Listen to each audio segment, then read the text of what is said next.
Et je tiens avant tout à remercier les collègues, mes collègues et amis qui sont là autour de moi pour animer cette discussion. Donc je vais faire les présentations. Magali Reynaud, tout à droite, qui est psychologue clinicienne en psychiatrie générale.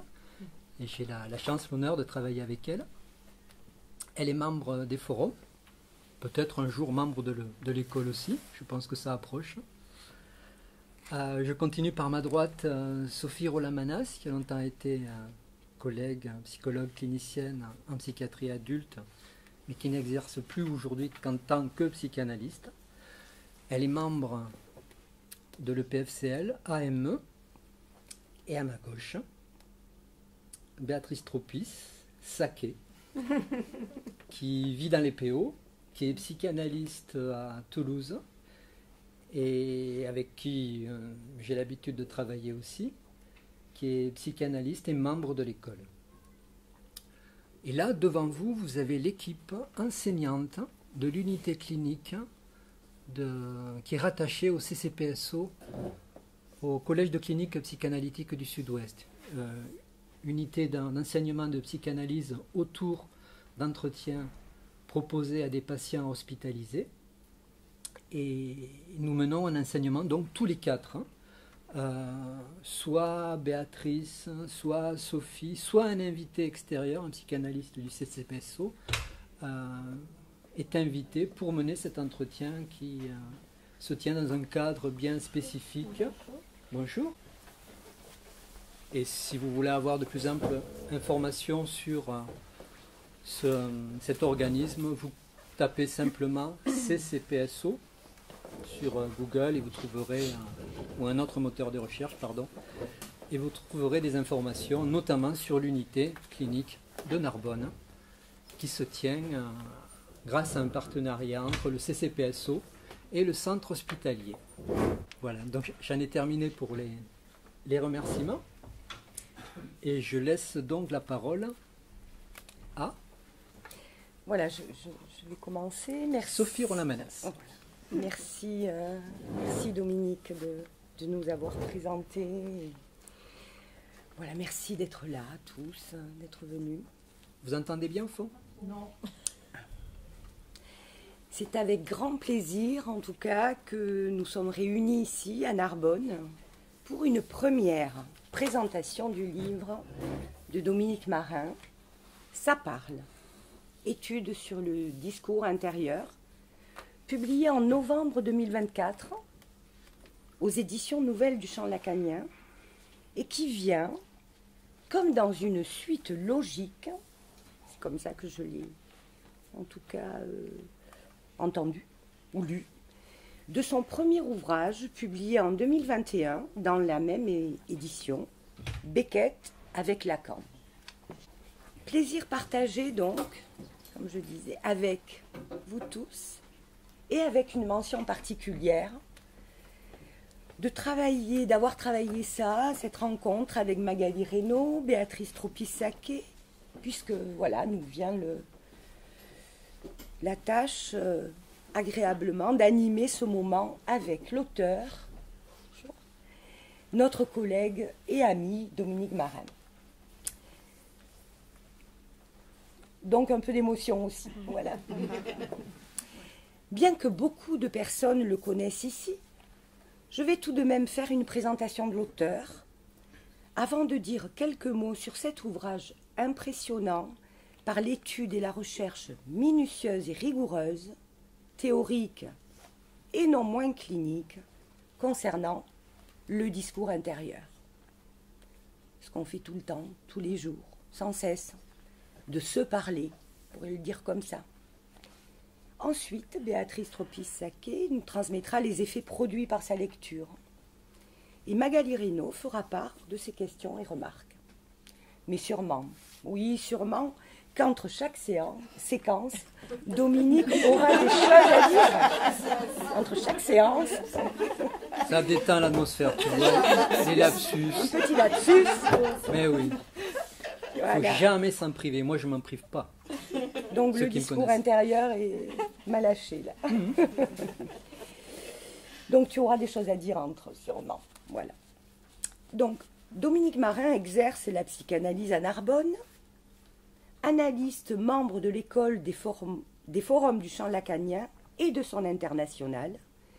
Il est aussi en fonction d'enseignant, comme il l'a dit tout à l'heure, au collège de clinique psychanalytique du Sud-Ouest. D'autre part, depuis de nombreuses années, il travaille en tant que psychologue clinicien dans le service de psychiatrie du centre hospitalier de Narbonne, accueillant des personnes adultes et après avoir exercé longtemps auprès d'enfants dans le service de pédopsychiatrie. Je suis resté fidèle à Narbonne. Voilà. Oui. Oui. Outre sa pratique d'analyste, sa ferveur et son engagement pour la psychanalyse en intention et en extension sont sans relâche. Il anime un séminaire mensuel à Narbonne depuis fort longtemps, qui se fait à 2 voix depuis quelques années. Pendant 2 années, le thème du séminaire « Ce que veut dire parler » aura participé d'une certaine façon à l'élaboration de l'écriture de son livre sur le discours intérieur. Alors, je me dis, pronom réfléchi, je me dis, que va-t-il advenir du séminaire actuel dont le thème est l'humanité, question pour la psychanalyse? C'est aussi dans cette même veine et exigence de transmission et d'élaboration de la psychanalyse que Dominique Marin intervient dans différentes journées locales, nationales et internationales de l'école. On peut dire que dans cette ferveur, cette mise au travail permanente, Dominique Marin écrit, produit, anime des rencontres, des échanges, des entretiens avec d'autres psychanalystes, mais aussi avec d'autres, de disciplines différentes. Et je crois pouvoir dire qu'il le fait avec beaucoup de plaisir et d'enthousiasme. En témoignent ses nombreuses et régulières contributions dans différentes revues de psychanalyse. L'Enjeu lacanien, le mensuel de l'EPFCL, la revue du champ lacanien, et peut-être j'en oublie d'autres. Son intérêt pour la littérature, la poésie et l'art en général se lit dans ses différentes et nombreuses productions, d'écrits, tout comme la publication et ou le visionnage de rencontres, sous forme d'entretiens, avec des écrivains, poètes, peintres, acteurs, qu'il a lui-même initiés. Citons quelques écrivains. Arnaud Bertina, que l'on rencontre aussi dans l'ouvrage, Éric Chauvier, Emmanuel Darlé, Jean-Yves Manson, quelques artistes peintres aussi, Pete Mauger, Pierre Soulages, André Elbaz, et n'oublions pas l'entretien très singulier avec l'acteur Jean-Claude Dreyfus. Alors, à ceci, et pour faire lien avec l'ouvrage qui nous occupe aujourd'hui, j'ajoute que c'est avec Victor Heger, comme par hasard un homme de lettres, qui en 1881 a été le premier à écrire un essai avec sa thèse, qui s'intitule « La parole intérieure », que va prendre le départ de son étude dans une première partie.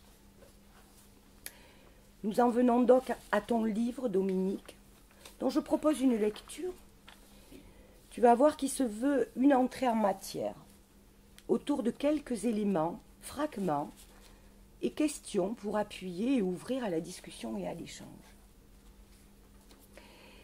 C'est donc à partir de Heger, comme je viens de le dire, qui donne à la parole intérieure un caractère constant et non nécessaire, je souligne, non nécessaire, donc pas utile, mais aussi en mettant en tension un débat entre les différentes approches anciennes, débat entre Heger et Saint-Paul, et actuelles, dont celle neuropsychologique, que vont s'ouvrir les 2 autres parties du livre, qui s'ancre à proprement parler dans le champ psychanalytique et sa clinique, jusqu'à son terme avec ses conclusions et perspectives.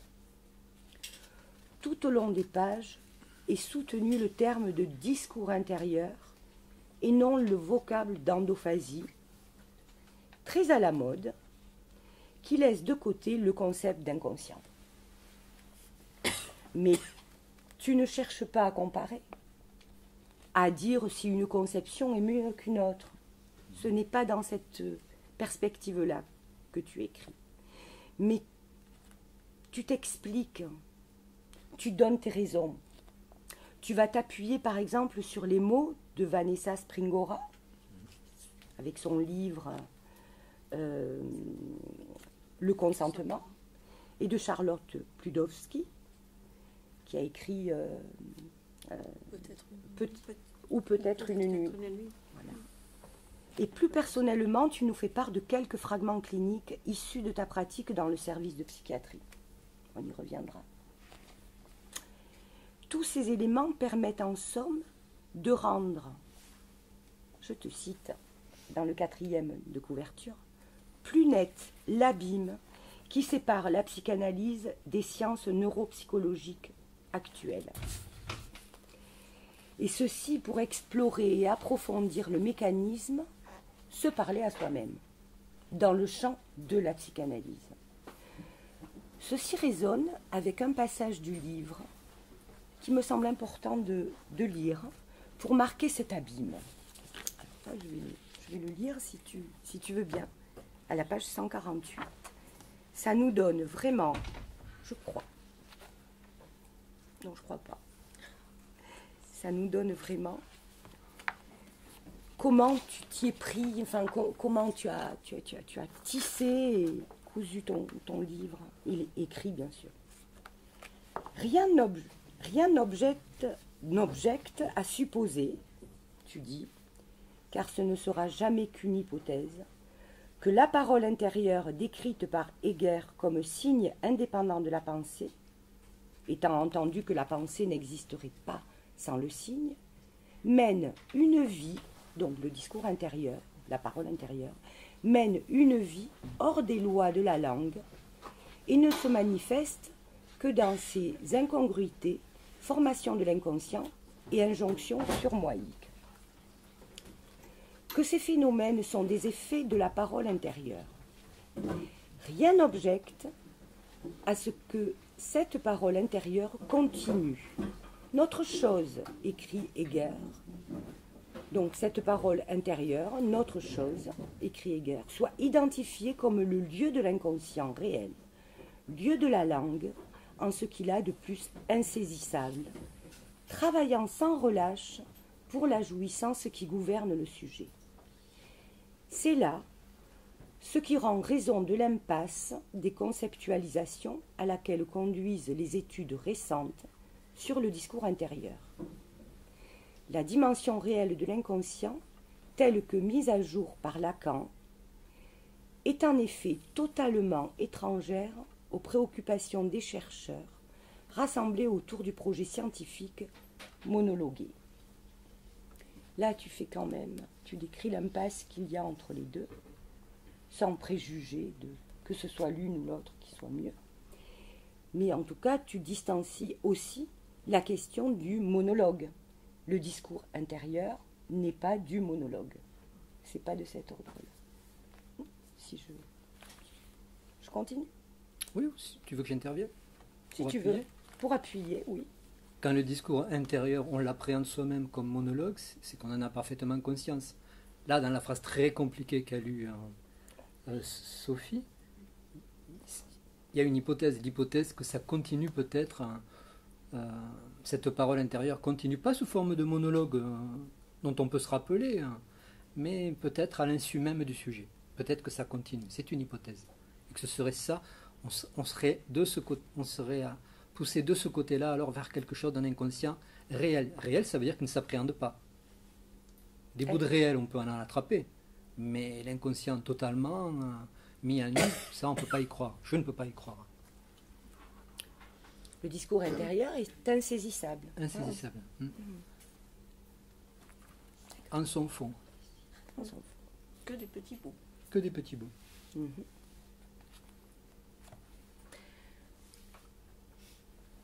Je continue. Oui, oui. Je tiens à souligner le titre de ton livre. Ça parle. Qui nous met sur la voie que tu as choisi d'ouvrir en mettant donc le discours intérieur en sous-titre et en étude. Car c'est bien de ta position d'analyste que tu frayes le chemin et sans jamais lâcher la question du discours intérieur et de son rapport avec l'inconscient, donc le ça parle. C'est quand même le fil de ton livre. La question de l'inconscient et du rapport avec le discours intérieur. Enfin, un des fils. D'ailleurs, dans ton livre, avant d'entrer dans la première partie, tu introduis d'emblée dans le liminaire la question du discours intérieur dans son aspect constant, insaisissable et en rapport avec l'inconscient. Un peu comme une voix intérieure qui s'impose au sujet. Au cours du livre, tu dis que les paroles imposées, c'est pour tout sujet. Parce que ça vient de l'autre. Donc, qui s'impose au sujet, mais sans qu'il ne le pense vraiment, et qui lui échappe toujours. Et je dois dire que tu le fais avec beaucoup d'humour, à partir d'une situation personnelle. Alors voilà, j'aimerais bien que tu lises. Ah non, c'est ça. Oui. D'accord. Non, parce qu'on n'a rien préparé, hein. Donc je lis le début, c'est ça? Tu lis Tu lis le début. cette situation personnelle, si tu veux bien. Ouais. Oublie, elle n'oublie pas. Mais tu chantes des passages aussi. Liminaire, qui s'intitule « Sur un quai de gare ». Ouais. Commencer par le quai de la gare. Sur le quai de la gare. Là, je commence là. Ah, d'accord. Donc, sur le quai de la gare, nous avons la surprise de retrouver nos amis roumains, qui se rendent également aux journées de l'école, les journées nationales de l'école. Pour les saluer, je pose mon sac à terre, en me disant intérieurement, surtout ne l'oublie pas. Eh oui. Il contient mon ordinateur, mes papiers d'identité, tous mes moyens de paiement, ainsi que mes clés, etc. Il suffit que je monte dans le wagon et m'installe dans mon fauteuil pour constater alors que le train démarre, que mon sac est resté à quai. Grâce aux ailes des agents SNCF contactés depuis la gare suivante, c'est-à-dire Béziers pour vous, le récupérer indemne et prendre le train suivant après quelques heures d'inquiétude. Il n'est guère besoin, donc, d'être grand clair en interprétation pour considérer cet acte manqué et le désir en jeu. Non, je ne voulais pas assister aux journées de l'école, et ma volonté de m'y rendre néanmoins s'est heurtée à une contre-volonté plus forte, ainsi que l'aurait qualifié Freud. Il suffit en effet de se rapporter à son ouvrage « Psychopathologie de la vie ordinaire », dans lequel il s'attache à rendre raison des manifestations de l'inconscient sous les différentes formes qu'il a répertoriées, acte manqué, lapsus, rêve, oubli. Certes, mais quel statut attribuer à ce qui m'a fait me dire de ne surtout pas oublier mon sac posé à terre, au-delà du dilemme bien connu du conflit moral obsessionnel? Faut-il considérer cet exemple de discours intérieur comme un mécanisme participant à la création des formations de l'inconscient, dont l'acte manqué fait partie, selon la liste établie par Freud? On pourrait même, à reprendre la première doctrine de ce dernier, le tenir pour un élément préconscient. Je m'arrête là. Oui, ça a commencé sur un quai de gare. Je vous dirai tout à l'heure peut-être pourquoi. Merci. Oui, on entend bien là dans « ce n'oublie pas » du discours intérieur, qui dans l'inconscient résonne sans négation. Eh oui. Oublie-le. Et ça donne toute la dimension des effets produits par le discours intérieur dans ses rapports avec l'inconscient. Et d'emblée, tu nous mets sur cette voie-là. Je trouve que c'est vraiment... Alors, oui, il y a l'humour avec. Et ça, c'est pas sans... Voilà, ça donne un peu le cheminement. Alors, je continue en revenant un peu en arrière, car en introduction, j'ai dit que ce deuxième livre venait logiquement après Beckett avec Lacan. En effet, déjà dans ce premier livre, on trouve la semence de l'intérêt porté à ce mécanisme, impliqué dans les formations de l'inconscient, qu'est le discours intérieur. Il y a dans les premières pages de Beckett avec Lacan un paragraphe intitulé « Dialogue intérieur ».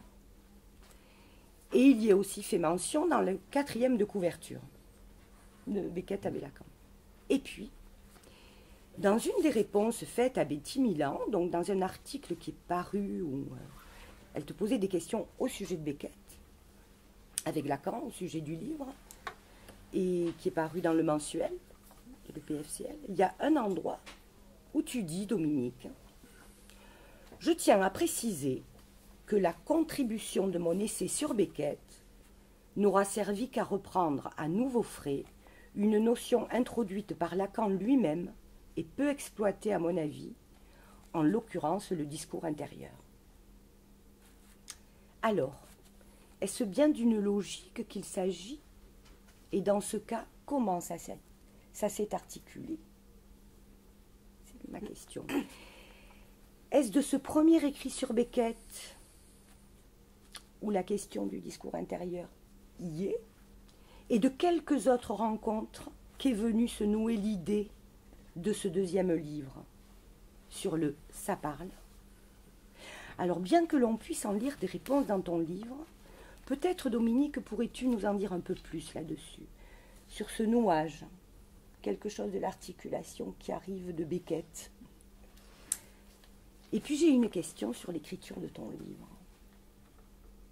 Je me demande si tu as repéré des effets du discours intérieur dans le temps de la mise en écriture de l'ouvrage. Pas si tu pourras en dire quelque chose.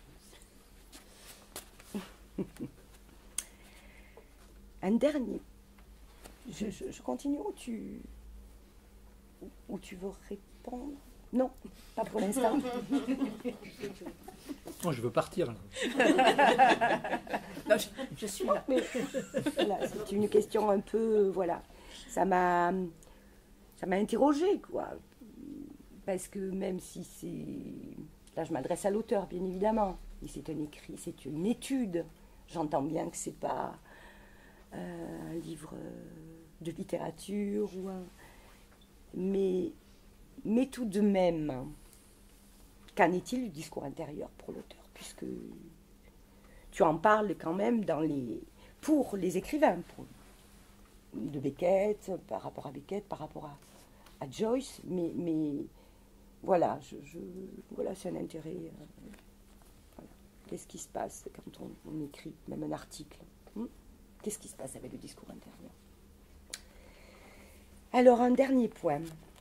Le sujet normal, nous dit Lacan, passe le plus clair de son temps à ne pas prendre au sérieux son discours intérieur.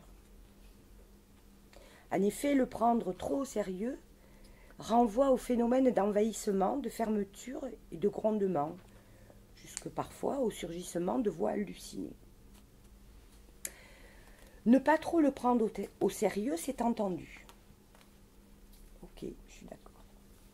Mais tout de même, n'y a-t-il pas à le prendre en compte pour mieux s'en déprendre? N'est-ce pas ce qui opère dans une psychanalyse de se déprendre du discours intérieur, donc d'en prendre quelque chose en compte?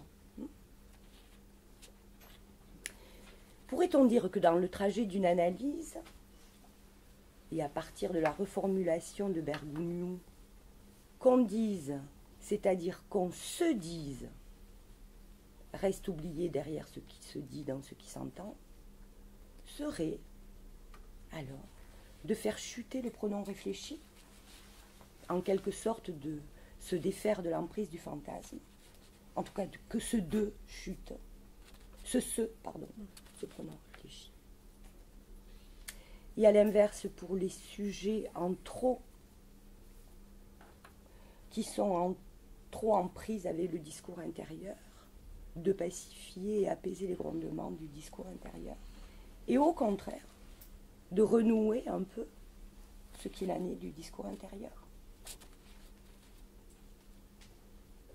Alors j'ai d'autres questions, mais je ne vais pas les poser maintenant. Parce que là, et peut-être que je ne les poserai pas non plus, parce que ça va dépendre de l'échange. Voilà. Vous voulez que je commence à répondre maintenant? Bah, si ça comme tu veux. Ouais. Donc le lien entre l'ouvrage Beckett et celui-ci, comme tu l'as rappelé, effectivement, j'ai découvert à quel point, comme le dit un des premiers à avoir écrit sur Beckett, un des premiers psychanalystes à avoir écrit sur Beckett, Didier Anzieux. Les pièces de théâtre, les romans de Beckett sont souvent des textes, quand on les lit, qui miment la voix parlée. Et Didier Anzieux a cette idée que peut-être Beckett a interrompu trop tôt sa psychanalyse et qu'il a continué comme ça à faire une sorte d'auto-analyse au travers de sa production littéraire. Et Didier Anzieux va même jusqu'à psychanalyser, j'ai envie de dire, l'auteur et l'œuvre. Et ce n'est pas du tout l'abord que j'ai choisi. Mais il y a bien quelque chose du discours intérieur qui est mis en évidence dans les travaux de Beckett. C'est ça qui m'a intéressé. Mais c'est en écrivant, c'est en arrivant au terme de l'écriture de mon premier livre, donc Beckett avec Lacan, que je me suis rendu compte de l'importance qu'occupait cette notion chez Beckett et que manifestement les psychanalystes ne s'y intéressent pas beaucoup. Et donc le lien avec le deuxième ouvrage, alors que je m'étais dit que c'était fini, écrire un livre, c'était pas du tout mon truc. C'est pas tout à fait mon truc. Mais effectivement, des rencontres ont fait que, effectivement, je me suis aperçu que cette question était remise sur le chantier. Alors actuellement pas du côté des neurosciences, et en neuropsychologie notamment, et j'ai entendu sur France Culture Hélène Lovenbroek, qui est une chercheuse qui a une formation de linguiste d'abord, et qui dirige un centre de recherche CNRS au sein du laboratoire de psychologie et neurocognition à Grenoble. Elle a mené des recherches sur le mystère des voix intérieures, et elle l'a fait avec ces deux formations linguistes, très orientées vers la littérature, et en même temps quelqu'un qui travaille, qui collabore avec toute une équipe, neurosciences et neurologie, pardon, l'imagerie. Cet ouvrage, quand j'ai écrit le début que tu m'as fait lire, j'ai pensé tout de suite, j'avais en tête cet ouvrage de vulgarisation d'Hélène Lovenbroek, qui est très agréable à lire, hein, il est vraiment très agréable à lire. Elle entre dans un train et elle commence à se parler en se demandant quel est le personnage, quelle est la passagère qui est en face d'elle. Et en même temps, elle se demande comment elle va écrire cette conférence qu'elle doit aller donner quelques jours plus loin sur les voix intérieures. Et le résultat, c'est le livre. C'est écrit sous forme de fiction, mais ça n'en est pas une. C'est très référencé, il y a énormément de citations, d'ouvrages plus ou moins classiques de la littérature. C'est vraiment quelqu'un de passionnant à lire. Seulement, voilà. Et c'est en lisant cet ouvrage que je me suis aperçu que le discours intérieur faisait partie d'une attention soutenue depuis une quarantaine d'années du côté des neurosciences, de la neuropsychologie notamment, et de linguistes qui s'intéressent beaucoup. Et c'est par elle que j'ai découvert ces auteurs de la fin du 19e siècle, oui, Victor Heger notamment. Elle travaille donc en mettant en parallèle les travaux de la psycholinguistique, les neurosciences, la psychiatrie et la philosophie. Mais il n'y a pas la psychanalyse. Et devant ce gouffre de références, de travaux que j'ignorais complètement, je me suis intéressé donc aux auteurs qu'elle cite.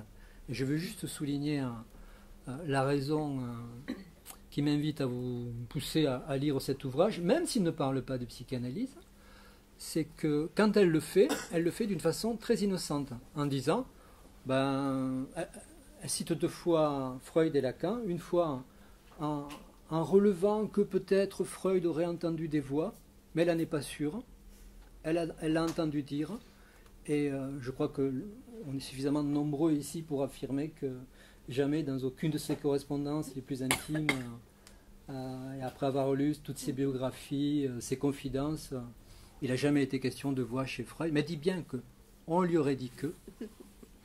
Et concernant Lacan, elle dit qu'elle ne connaît pas Lacan, qu'elle ne connaît pas la psychanalyse, mais elle se demande quand même si ces voix intérieures ne relèveraient pas du ça parle, qui est quasiment un concept chez Lacan, le ça parle de l'inconscient. Voilà. Voilà ce qui m'a amené à reprendre à nouveau frais donc la question du discours intérieur, plus cette autre rencontre avec Arnaud Bertina, écrivain contemporain, que j'ai eu l'occasion d'interroger pour un article qui est paru dans la revue L'Enjeu lacanien, mais également dans le cadre d'une commission entre champs où nous nous donnons l'occasion de dialoguer avec des personnalités remarquables d'autres disciplines. Et j'avais invité Arnaud Bertina, que je n'avais jamais encore rencontré, à faire cet exercice d'un échange face à une caméra. Donc on peut retrouver l'entretien sur la chaîne de l'école de l'EPFCL, à dialoguer sur le roman documentaire.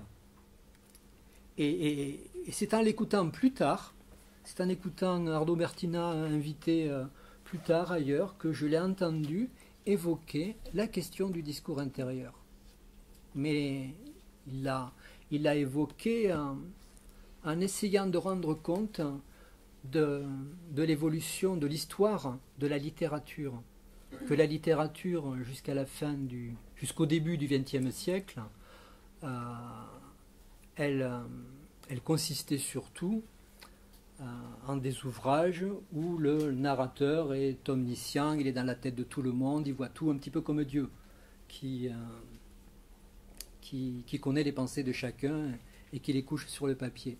Mais qu'avec l'entrée du monde des valeurs marchandes et du capitalisme, avec Zola déjà, on sent quelque chose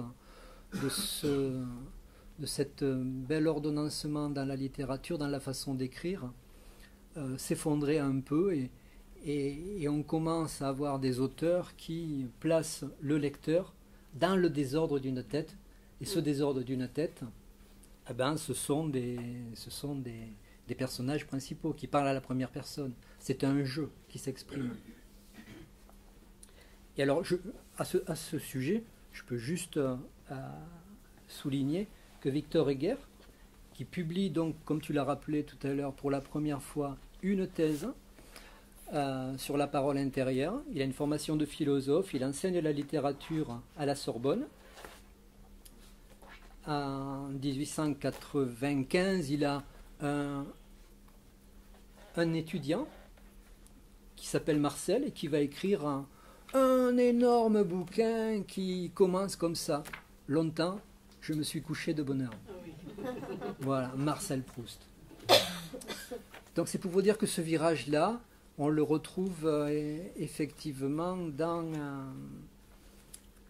l'écriture littéraire qui aujourd'hui ne cesse d'avoir recours à cet artifice. Et Arnaud Bertina est un des auteurs que j'ai trouvé exemplaire, et c'est la raison pour laquelle je me suis appuyé sur ses remarques et que j'ai même mis à contribution dans mon livre. Je vous dirai tout à l'heure peut-être pourquoi. Et aussi, tu as écrit 2 articles sur Arnaud Bertina dans les mensuels, justement à partir du Bonheur des Dames. Au Bonheur des Dames. Au Bonheur oui. des Dames de Zola. Où tu articules justement Arnaud Bertina et ta réflexion autour de la psychanalyse et tout ça, qui sont fort intéressants, que je vous conseille de lire. Oui, je me suis intéressé aux propos que tenait dans cette conférence qu'on peut trouver sur YouTube d'Arnaud Bertina.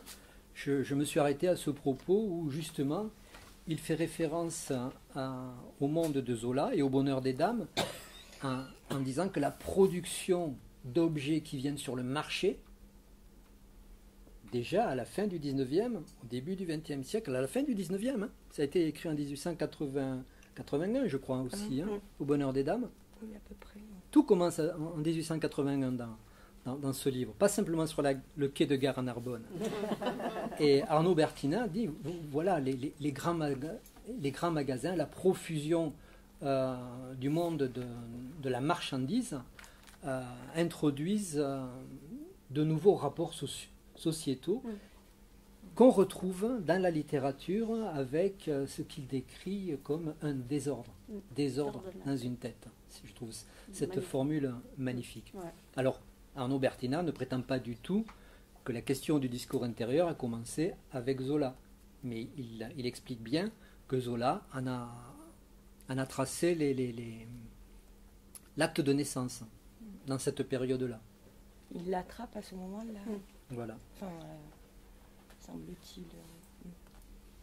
L'envahissement des objets. Et là, je pense qu'aujourd'hui, quand on dit ça, je pense que ça fait écho à tout ce flux d'informations qui nous tombe dessus, en plus de tous ces objets consommables qui deviennent de plus en plus à portée de main et d'une façon envahissante. Alors, je crois qu'il y a la question que je suis en train d'éviter, l'écriture, ma propre écriture, et la question du discours intérieur.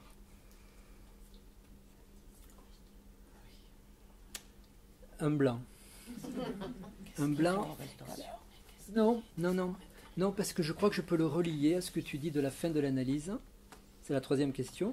Concernant ce discours intérieur, oui, Lacan nous a indiqué qu'il y avait des sujets qui ne le prenaient pas du tout au sérieux et qui devraient. Dans son séminaire sur la psychose, il s'adresse à son auditoire, Lacan, en disant le discours intérieur, vous feriez mieux de le prendre un peu plus au sérieux. Et laissant entendre qu'il y en a qui le prennent trop au sérieux, dans la psychose avec les hallucinations, effectivement. Et oui, un des points sur lesquels j'essaie de m'appuyer dans mon ouvrage, c'est que le discours intérieur, il ne s'agit pas du tout de s'y enfermer, et qu'il est plutôt question de s'en libérer. Et que quand il y a quelque chose à dire, il vaut mieux aller le dire. Voilà. Ou l'écrire, ou donc l'écrire. Voilà. C'est peut-être ça le lien avec l'écriture.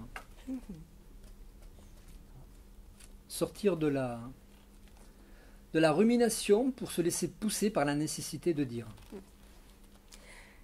Il me semble quand même que le discours intérieur, ce n'est pas que de la rumination. Non. Et tu en fais référence là avec Heger. Ça peut être aussi du côté de la créativité. Il y a comme un paradoxe, justement, peut-être. Soit la créativité, ça peut être ça. C'est-à-dire que le discours intérieur, il peut aller de ce côté-là. Soit, effectivement, ça peut aussi enfermer. Mais il y a quand même cette idée que le discours intérieur peut permettre d'ouvrir à quelque chose. Je ne sais pas si tu es... Je suis entièrement d'accord, puisque c'est ce que j'ai essayé de démontrer avec Beckett, avec le théâtre, les romans, les performances, puisqu'il est quand même le premier inventeur des performances artistiques. Effectivement, c'est une mise en scène d'un phénomène qui relèverait de la parole intérieure, mais une mise en scène. Et au-delà d'une mise en scène, une recherche sur ce que c'est exactement. Et au-delà, il m'a ouvert la voie sur des considérations liées à la jouissance de la parole pour l'être humain. Dès qu'on parle, on jouit. Ça, on ne peut pas se voiler la face. Je crois que je n'ai pas tout à fait répondu à la question. Si. Et donc la créativité, oui, c'est pour ça que je continue donc à me pencher sur des auteurs qui mènent, je considère que les écrivains mènent des recherches effectivement sur le langage.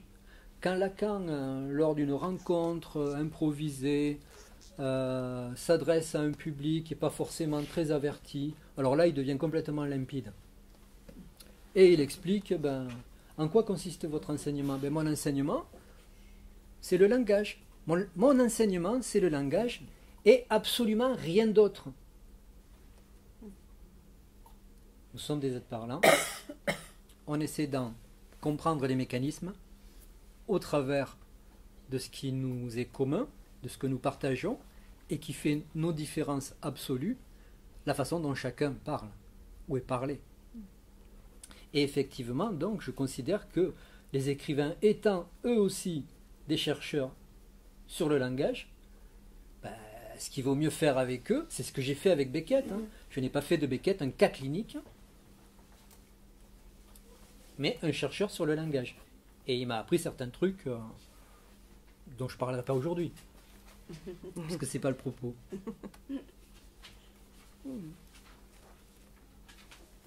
On continue. On continue. On continue avec Béatrice Tropissac. On y va. Merci Dominique de m'avoir invité à converser avec Magali et Sophie autour de ton livre « Ça parle, études sur le discours intérieur ». J'ai dit oui aussitôt avec enthousiasme, tout en étant traversée par cette pensée. Tu dis oui, mais tu ne sais pas dans quoi tu vas t'embarquer. Vraiment, et comme tu l'écris en citant Lacan, le sujet normal est essentiellement quelqu'un qui se met en position, qui passe son temps à ne pas prendre au sérieux la plus grande part de son discours intérieur. Donc c'est bon, je me considère comme normal. Et oui, je sais, je te connais, je connais la qualité et l'ampleur de ton travail d'écriture. Quand tu écris un texte, un simple texte, je mesure tout le travail d'élaboration que tu réalises et dans lequel tu nous entraînes. Mais là, c'est un livre conséquent qui, dès le liminaire, nous plonge dans ce monde où, comme le définit Victor Herger, à tout instant, l'âme parle intérieurement sa pensée. Encore plus fourni et plus dense que le premier que tu as écrit sur Beckett, je me suis demandé que va être le suivant. Dans ce livre, nous passons par multiples chemins d'études, des chemins sinueux, ardus, mais que ton souci de transmission nous a soigneusement balisés en le bordant de tes lectures de Freud et de Lacan. En effet, il ouvre sur diverses entrées, neurosciences, neuropsychologie, neurolinguistique, littérature, philosophie et psychanalyse. Et même si la question du discours intérieur n'est pas conceptualisée dans ce dernier champ, ta fouille minutieuse a su dénicher cette expression chez Lacan. Expression introduite dans le séminaire 3 sur les psychoses, quand il parle des voix hallucinées. Mais tu n'as pas seulement mis en lumière ce « ça parle », tu nous fais aussi entendre la voix de la parole intérieure à travers ta propre approche, ta propre sensibilité. Tu démontres aussi que ce discours intérieur, pas tout n'est dissible. Il n'est pas, dis-tu, entièrement articulable en paroles intelligibles, aux grandes dames des neuros. Tu ne te contentes pas non plus de citer ces différents champs d'études, ni de les étudier en mode diagonale. Non, non, non. Tu les passes au tamis, tel un chercheur d'or, afin d'en prélever les pépites, l'essence même de ton fil rouge. Les auteurs auxquels tu fais référence ne sont pas simplement nommés, ni même mis en série chapitre par chapitre. Pour chacun, tu en fais une lecture rigoureuse, critique, voire même tu les fais dialoguer entre eux. Tu pousses même le vice à interpeller Arnaud Bertina à répondre au questionnaire en annexe. Non content de cela, tu conduis tes lecteurs dans l'histoire de ce concept. Ainsi, nous traversons 2 siècles jusqu'au nôtre, celui du discours capitaliste articulé au discours de la science. Prélever les éléments du discours intérieur à l'œuvre dans différents phénomènes de la vie ordinaire, des questions d'actualité ou à travers tes lectures d'écrivains contemporains m'a contaminé, au point qu'à chaque fois que cette notion se glissait dans une interview, mes oreilles se tendaient. Mais c'est plus singulièrement ton travail sur le silence, l'oubli, et sur la question de l'emprise que tu as collecté respectueusement dans le témoignage de femmes telles que Vanessa Spingora, Charlotte Bulowski, Neige Sino, qui a résonné et m'a fait entendre combien la parole intérieure, combien un me dire propre au discours intérieur joue un rôle déterminant. alors je l'ai entendu chez Richard Malka, avocat de Charlie Hebdo, sollicité par les éditions Stock pour leur collection Ma nuit au musée, où il choisira le Panthéon pour y passer la nuit. À la suite de cette expérience, il écrira un livre Après Dieu. Lors d'une interview, il témoignera de son « Ça a parlé à mon récit intérieur ». Neige Sino, alors qu'elle est interviewée sur son livre Triste Tigre, évoquera, elle, d'un monologue intérieur, d'un mouvement interne de sa pensée avant d'être une histoire à l'adresse de quelqu'un.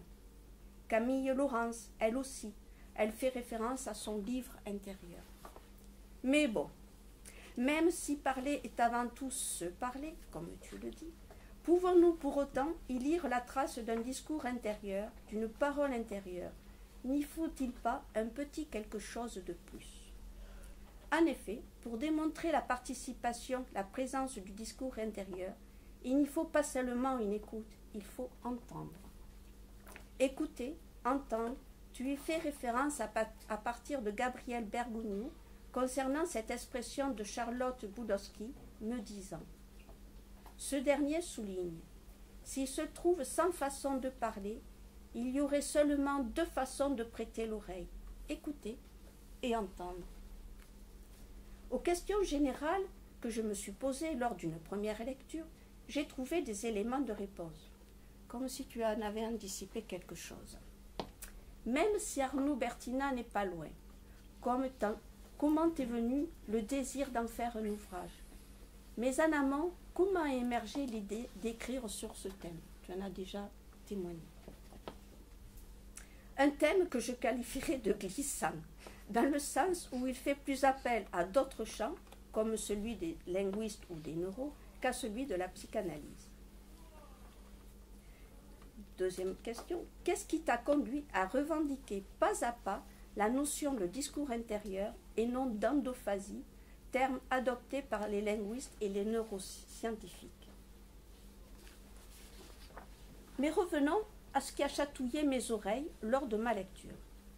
Si Lacan dans l'étourdi formule que le dire se démontre, dans ton livre, et notamment dans ce 2e chapitre, tu nous y démontres à partir d'une clinique littéraire la place centrale du discours intérieur, à savoir le rôle qu'il joue dans divers phénomènes cliniques, phénomènes qui sont les effets de la parole intérieure, tels que la question du genre, de l'assignation, du refoulement, des manifestations du surmoi, de l'oubli, du silence et de l'emprise.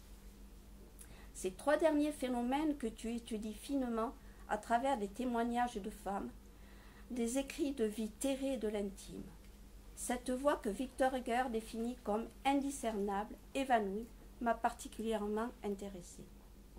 Tu y convoques Vanessa Springora pour son livre Le consentement, Neige Simo pour son livre Triste Tigre, mais aussi Charlotte Budowski avec son livre Ou peut-être une nuit, dont on a parlé tout à l'heure, mais aussi son podcast que je vous conseille d'écouter, Louis Média, qui fait de ce silence voix.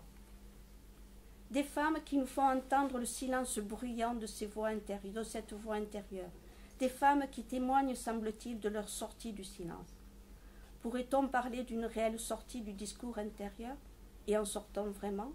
Si écrire, parler n'est pas se parler et permet d'en sortir, ne faut-il pas aussi être entendu, comme le dit Camille Kouchner, une adresse, un entendeur?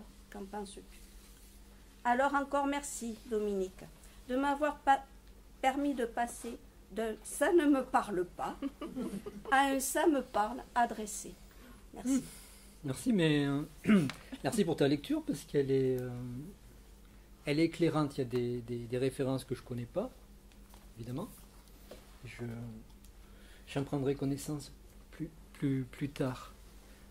Alors pourquoi j'ai choisi le terme de discours intérieur et pas de endophasie? Parce que le terme endophasie est terriblement mis en avant par les neurosciences et la linguistique clinique aujourd'hui, puisqu'il faut savoir qu'il y a depuis une quarantaine d'années, il y a une flopée de chercheurs sur le discours intérieur, mais c'est ce dont relate Le mystère des voix intérieures d'Hélène Levensbruck, uniquement avec un abord neurolinguistique. Et j'ai simplement voulu apporter ma contribution en me démarquant, comme l'a dit Sophie, c'est pas contre les neurosciences que ce livre est écrit, c'est pour distinguer radicalement la psychanalyse des neurosciences. On ne poursuit pas les mêmes buts, même si une des chercheuses françaises, Stéphanie Smadja, sur laquelle Hélène Levonbruck s'appuie beaucoup, pense que la linguistique clinique va remplacer, doit nécessairement remplacer la psychanalyse. Elle a inventé ce procédé de auto-analyse, entre guillemets, pour aller à la découverte de son monde intérieur, aller à la découverte de son inconscient, au travers de ce qu'elle appelle des exercices de carnet endophasique, comme si le fait de noter sur un papier et de prêter attention à son discours intérieur pouvait permettre d'aller à la découverte de son inconscient. Non, s'il est réel, on peut en attraper que des bouts, mais on ne peut pas vraiment mettre la main dessus. Donc ce qui m'a poussé, c'est pour répondre à la première question d'une façon un petit peu plus poussée. Ce qui m'a amené à écrire cet ouvrage, c'est que depuis une quarantaine d'années, donc, les neurosciences s'intéressent beaucoup au discours intérieur et la psychanalyse, rien.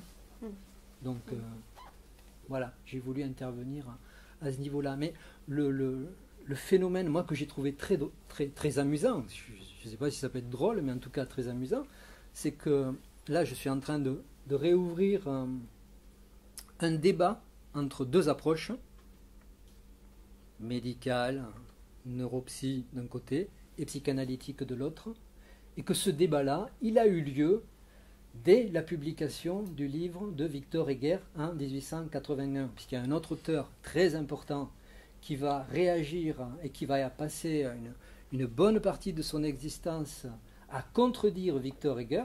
La thèse de Victor Heger, c'est que la parole intérieure, il y a une partie qui est saisissable, il y a une partie qui est insaisissable et qui ne sert à rien.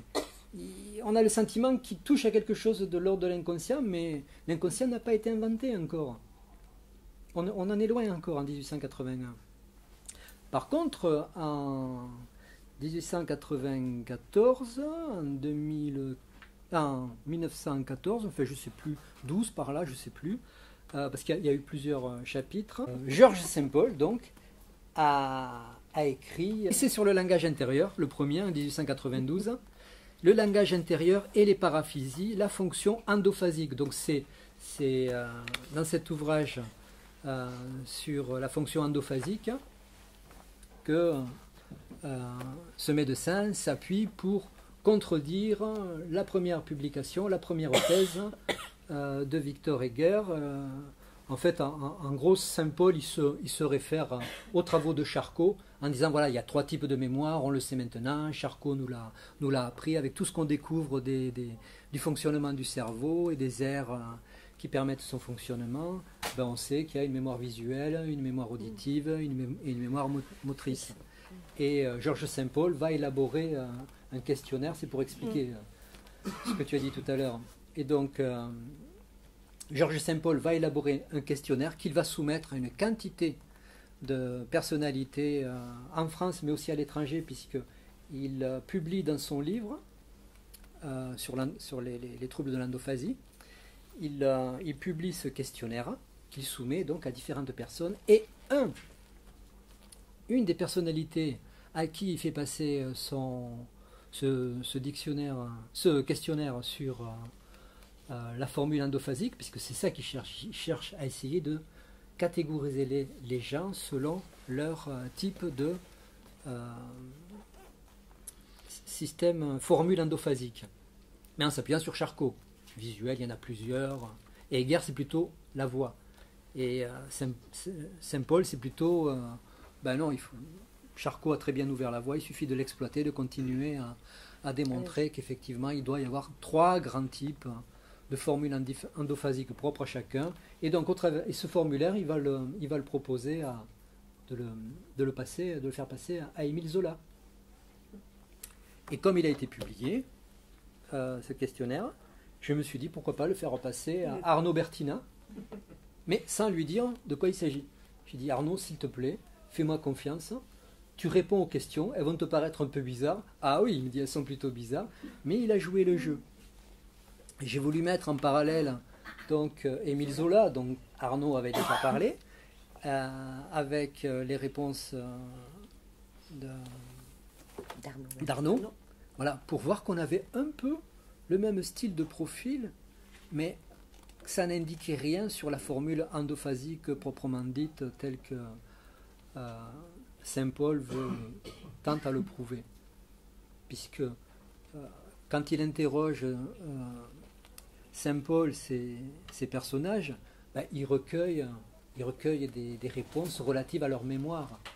Mais quand Zola et Bertina, dans ce qu'on peut lire en annexe de leur réponse du questionnaire, ben on s'aperçoit qu'il y a des correspondances, mais qui dépassent complètement le diagnostic que pose Saint Paul. Saint Paul va dire, ben, chez Zola, c'est la mémoire visuelle, c'est le visuel. La formule endophasique, c'est le visuel. Arnaud aussi, il est très visuel quand il écrit. Mais il n'empêche que quand il parle de leur écriture, l'un et l'autre, ils se décalent un peu. Et ça, Saint Paul n'a pas du tout été sensible. C'est un véritable débat entre Saint Paul et Heger. C'est une bataille, c'est une bataille. C'est une bataille. Je me disais, tiens, ce serait chouette de rouvrir cette bataille aujourd'hui.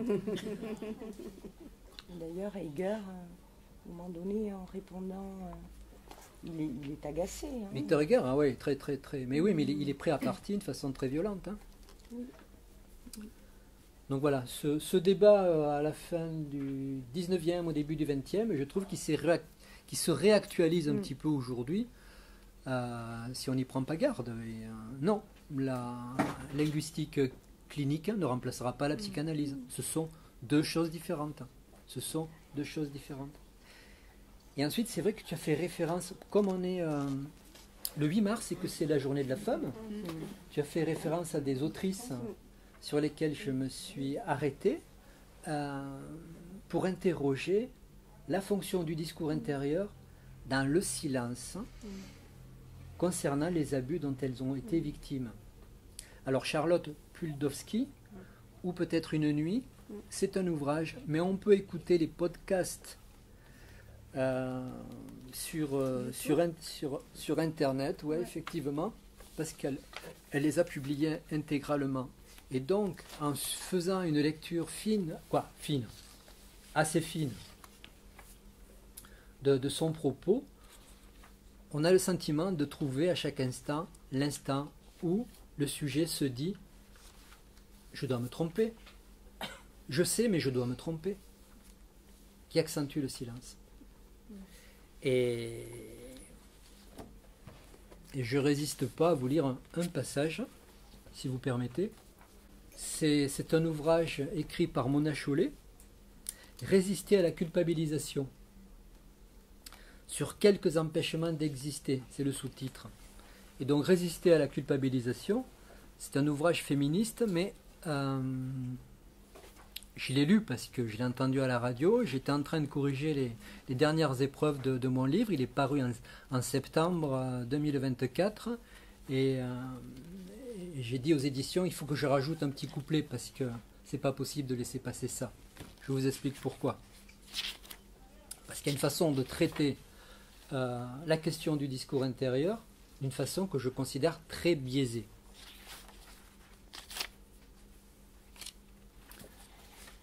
L'ennemi intérieur, introduction. J'ai commencé à entendre la voix dans ma tête il y a environ 8 ans, alors que j'habitais seul depuis peu, après m'être séparé de mon compagnon de longue date. Je n'avais jamais pris conscience de sa présence auparavant. Je crois qu'elle était couverte par les paroles constamment valorisantes et bienveillantes de l'homme avec qui je vivais. Mais, désormais, à chacune de mes maladresses, la voix se déchaînait. Elle tonnait, comme si elle était toujours à l'affût du moindre prétexte pour me condamner irrévocablement, pour m'accabler d'injures. Ce n'est pas possible d'être aussi conne. Et alors tout l'ouvrage est bâti sur une même rhétorique, à savoir que cet ennemi intérieur, que nous on appellerait surmoi, en psychanalyse avec Freud, serait le résultat de la domination patriarcale. Alors tout le monde en prend pour son grade. Freud, Lacan, je crois qu'elle ne le connaît pas, mais en Freud, il est vraiment descendu en flèche, alors qu'il a quand même été le premier à laisser des femmes prendre la parole pour inventer la psychanalyse. C'est assez extraordinaire. Et donc tout le plaidoyer de Mona Chollet, résister à la culpabilisation, c'est essayer de démontrer que toutes les femmes sont soumises à plus ou moins l'obligation d'introjecter un discours intérieur dévalorisant à cause de la domination masculine. Et l'entendeur, l'entendeur, je crois qu'effectivement, Mona Chollet est donc une fervente défenseuse, et elle l'écrit, des thérapies du développement personnel qui s'appuient sur une meilleure connaissance, prise en charge du discours intérieur. On entend ça parfois des gens qui nous disent voilà, j'ai vu mon psy qui me dit mais non, il faut que tu te dises il faut que tu te dises des choses gentilles, comme si on pouvait agir d'une façon mécanique un peu sur son discours intérieur. Alors cette Mona Chollet, c'est une féministe, mais qui a quand même dirigé une rubrique éditoriale. Elle était chargée d'édition au Monde, hein. Donc c'est une femme de lettres aussi quand même. Hein. C'est pas simplement une thérapeute, une militante de la thérapie comportementale ou pardon, pas comportementale, développement personnel. Psychologie positive. La psychojolie. Psychologie. La psychojolie positive. Voilà, la psychojolie positive. Exactement, c'est exactement ça. Merci Magali. Avec plaisir. Voilà. Et donc ce qui manque là-dedans, c'est qu'il n'y a pas d'interlocuteur, il n'y a pas d'entendeur. Ce qui peut manquer effectivement à ces sujets pris par un discours intérieur dévalorisant ou envahissant ou en tout cas malmenant, c'est qu'effectivement, pour en sortir, pour trouver une issue, il faut pouvoir trouver, comme le dit Lacan, quelqu'un qui ait chance de répondre. Parce que l'analyste, il ne fait pas qu'écouter, il répond. Et il ne répond pas de façon très commode, il ne répond jamais comme on voudrait qu'il réponde. Même si c'est dans le silence. Même si c'est dans le... Mais oui. Est-ce que j'ai répondu? Moi, j'aimerais bien revenir sur, sur une question qui est qui peut-être aussi permet d'éclairer un peu ce qu'il en est du discours intérieur, enfin, pour le différencier de la pensée. Penser et le discours intérieur, c'est pas tout à fait la même chose, Dominique. Comment on pourrait un peu expliquer cette différence? Et oui, mais est-ce que ou comme voilà pourquoi parole intérieure, discours intérieur, toutes ces comme ça ces différences de ça pour permettre un peu de mettre en quand Lacan parle de discours intérieur, c'est quand même très différent de ce qui est du côté de la pensée, du côté de la parole aussi. Voilà. Alors, une première réponse que j'ai donnée il y a 3 ans, 4 ans, c'était lors du salon des éditions nouvelles du Champ Lacanien à Paris. On était plusieurs auteurs à présenter nos ouvrages. Et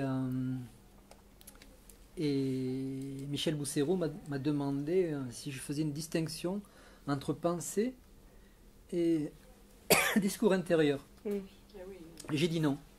J'ai dit, là où j'en suis aujourd'hui, non. Et aujourd'hui, effectivement, je réponds différemment. Je réponds différemment à cause de cette étude. Ok. Alors, je réponds différemment parce que je trouve qu'on a des réponses déjà en 1881 dans la thèse de Victor Heger, qui dit que sans doute, il y a une partie de cette parole intérieure, puisque lui la considère comme constante,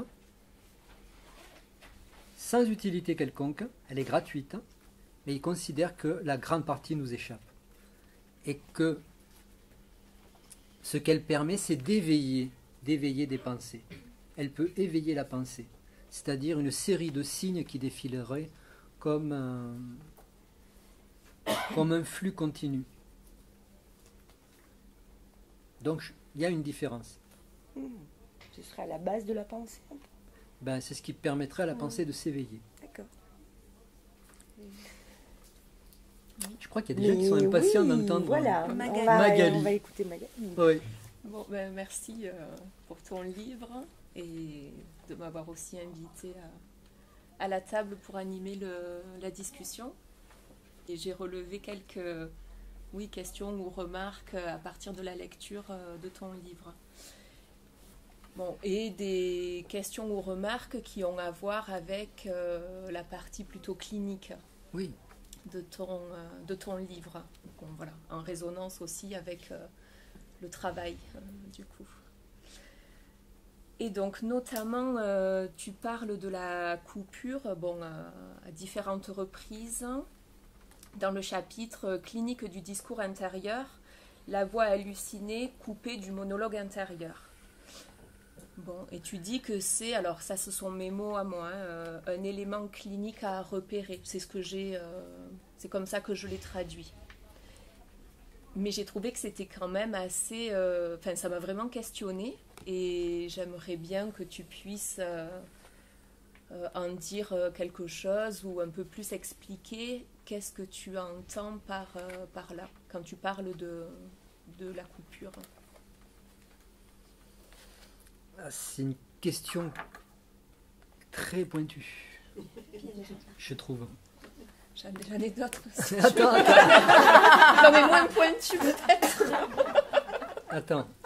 Ok. Non, c'est une question très pointue parce que ce qui m'a amené sur ce chapitre-là, c'est un petit ouvrage d'Éric Porges, La voix de l'écho, dans laquelle, pour les lacaniens présents, ça va parler, pour laquelle il imagine que se superpose au stade du miroir. On a l'habitude de parler du stade du miroir chez Lacan. Le sujet se constitue par rapport au l'enfant se constitue sur le modèle de l'image qu'on lui présente et sur laquelle on le pousse à s'assigner, on va dire, voilà. Et dans son petit ouvrage Voix de l'écho, Éric Porges considère qu'il faudrait parler d'une phase de l'écho aussi.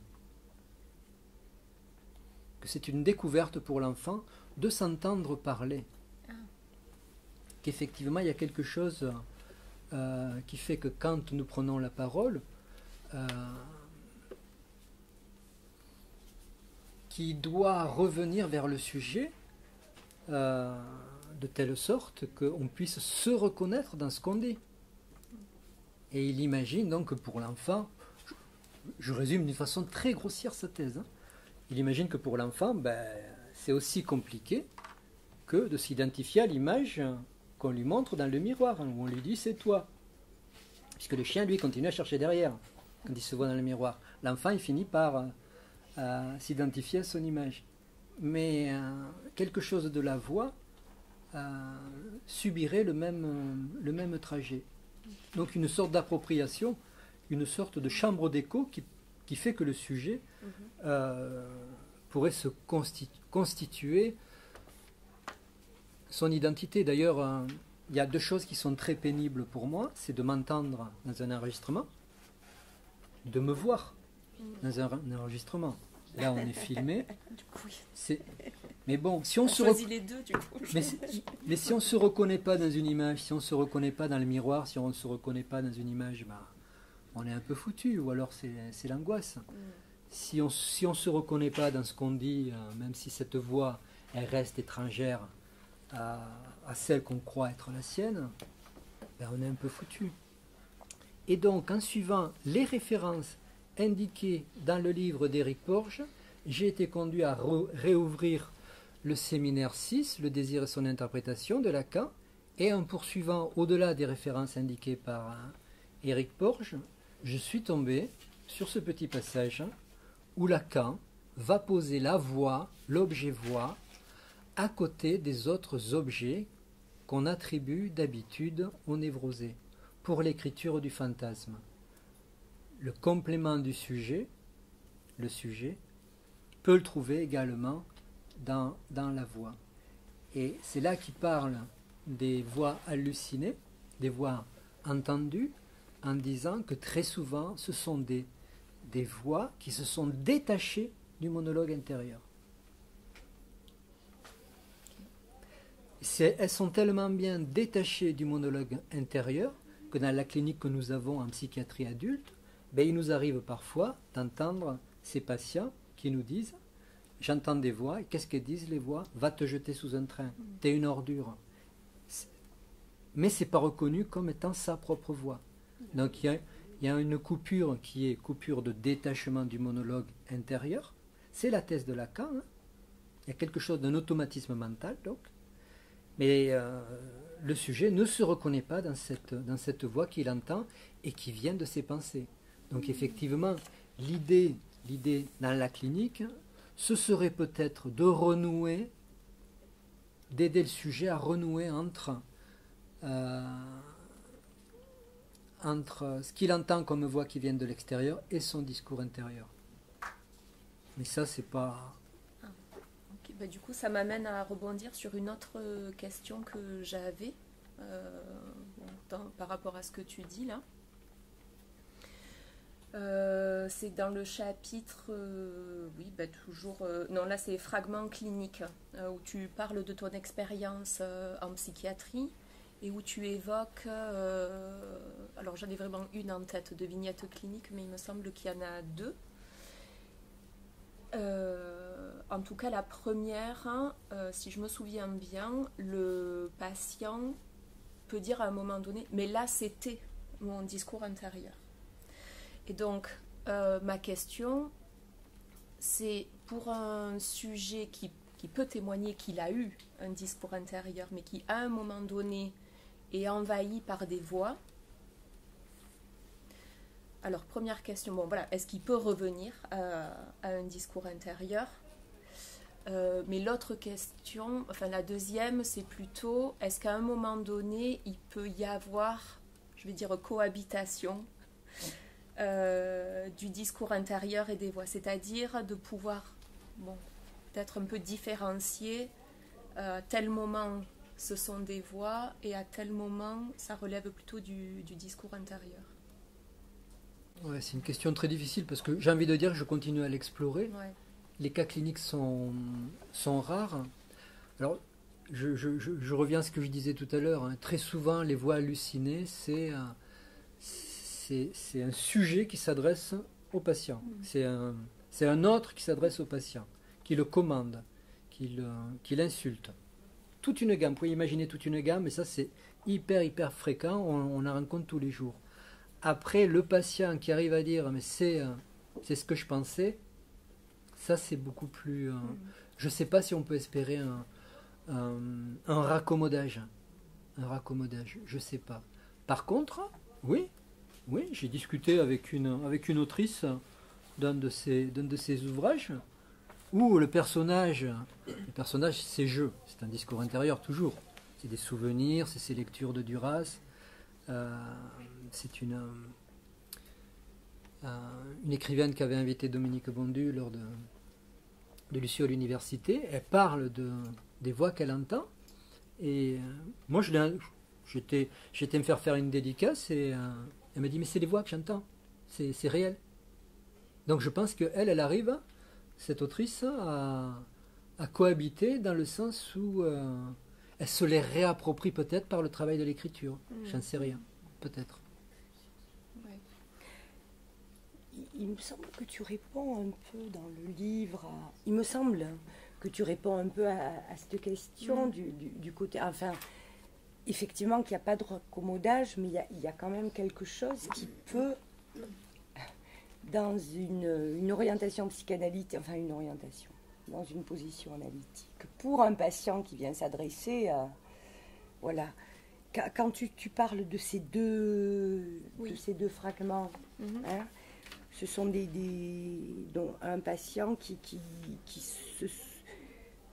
qui se souvient avoir dialogué intérieurement avec lui-même depuis son enfance, c'est ça. Et puis tout d'un coup, il se met quelques années après à crier parce qu'il entend des voix. Il se met à crier pour attirer l'attention de ses parents.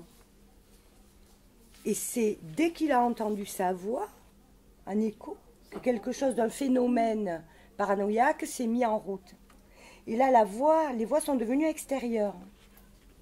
Il n'a pas reconnu sa voix. Dans le cri qu'il a proféré, il ne s'est pas reconnu. Il ne s'est pas reconnu. Voilà. Et donc, voilà. Et là est venu l'insulter. Hein.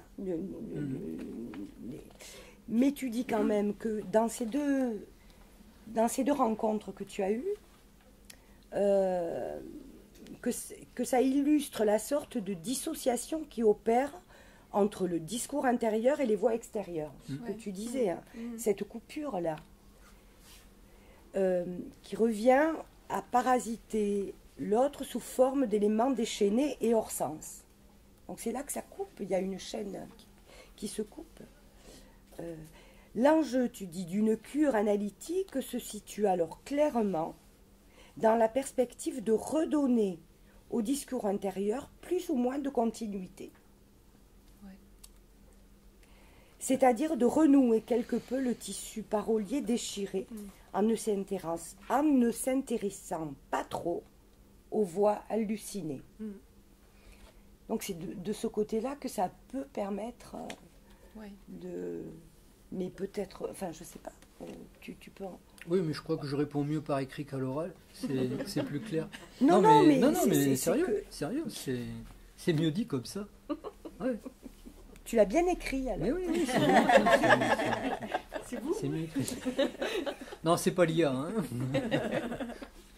Mais après, tu dis aucun clinicien, donc voilà, tu ne peut le décréter sans qu'il y ait rencontre au sens analytique du terme. Là, tu reviens sur quand même la position. Parce que Lacan nous donne une indication très précise sur les voix hallucinées. Il dit que le sujet psychotique, il les croit. Il les croit. Et qu'il y aurait une nuance à faire entre les croire et y croire. Y croire, c'est pas du tout pareil.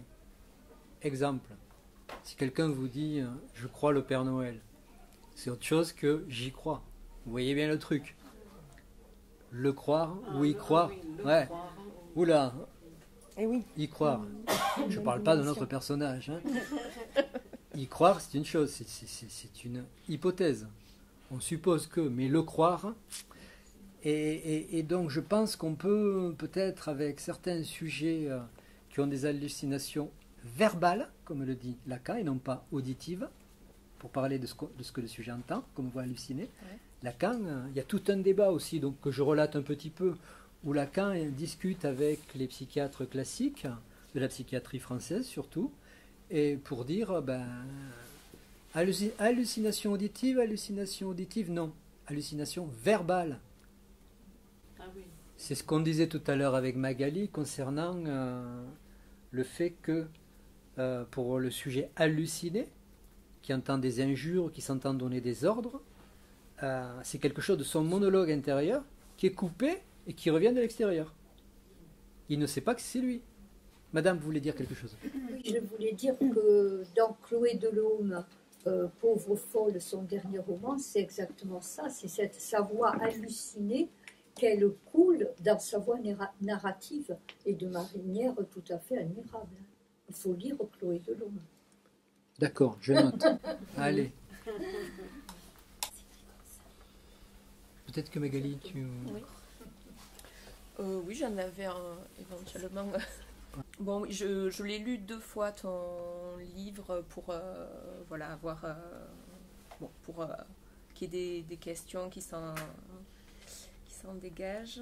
Et à la deuxième lecture, dans le chapitre 9, la discours intérieur et objet-voix, dans le premier chapitre, critique de l'autoconscience par la voix comme objet A, tu termines, la dernière phrase de ce chapitre, c'est « Son essence rend vaine l'idée que la matérialisation sonore de la voix dans le discours intérieur puisse être assimilée ou confondue avec une voix de la conscience. » Et bon, alors bien sûr, c'est le fruit des 2 lectures, avec bon, une lecture un peu plus minutieuse la deuxième fois,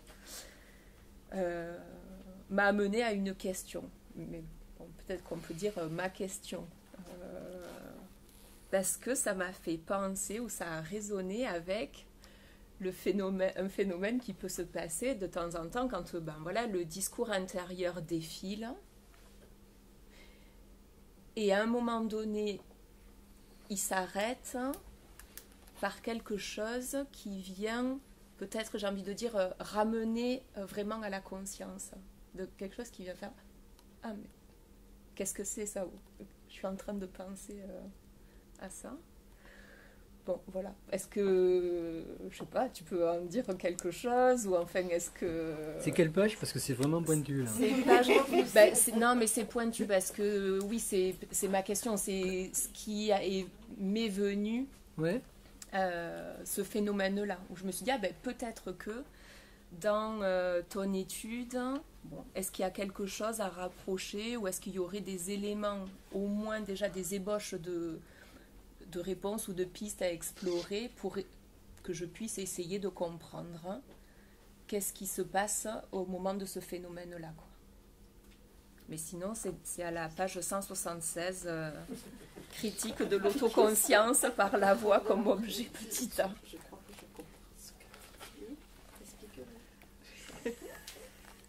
C'est-à-dire que tout d'un coup, on aurait conscience du discours intérieur, c'est ça? Il me semble que ça serait ramené à la conscience. Ça peut arriver de temps en temps d'être arrêté par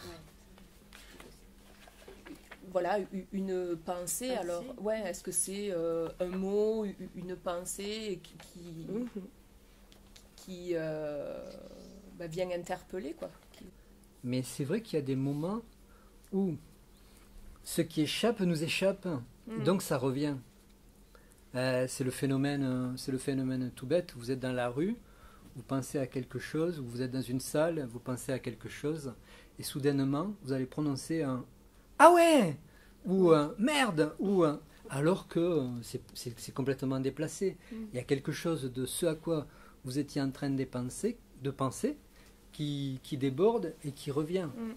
Mais dans le chapitre que tu as cité, c'était quand même pour indiquer que la différence qu'il y a à faire entre l'objet voix dans sa matérialité sonore qu'on entend, oui, et ce qu'en dit Lacan, l'objet voix, c'est pas ce qu'on entend, c'est pas ce qu'on va enregistrer, c'est pas du tout ça. Ce sont les coupures.